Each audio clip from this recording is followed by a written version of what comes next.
When I went into the Marine Corps, my idea was we would all stay right here in America to protect our country and our freedom and that. I never dreamed of ever having go overseas or someplace else in the world.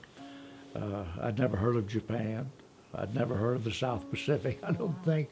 Maybe in school it was mentioned, but I didn't remember anything about it. So it was a new life.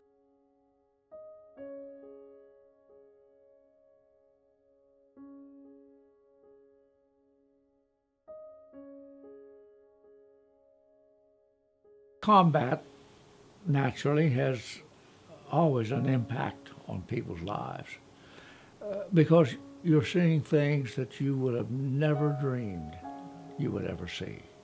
The carnage and the death and the injuries and the suffering.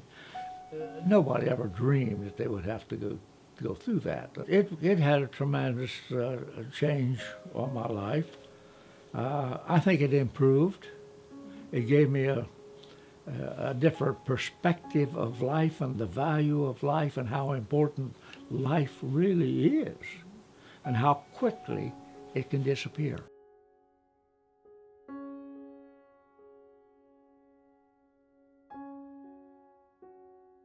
Until the day I received it from President Truman, I had never seen or knew of the Medal of Honor.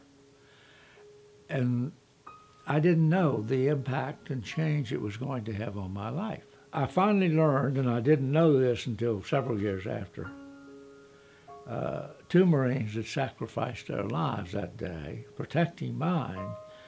And when I finally learned that, the Medal of Honor took on an altogether different concept.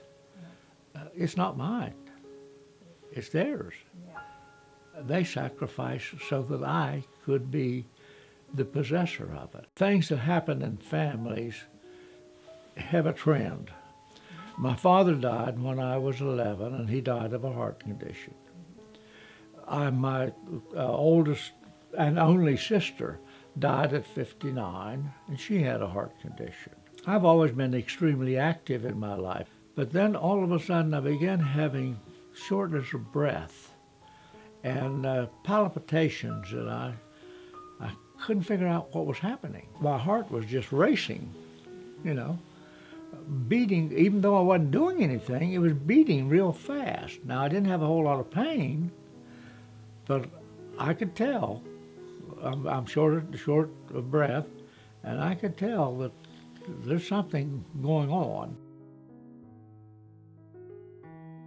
And of course, they put me on a medication to control the beat, and I've been on it for 30 years, I guess.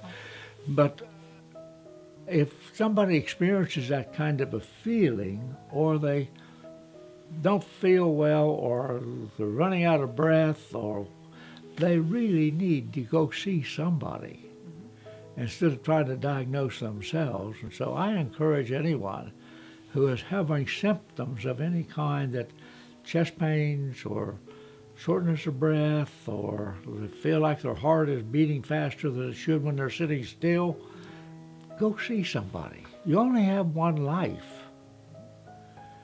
And if you don't take care of it, who's going to?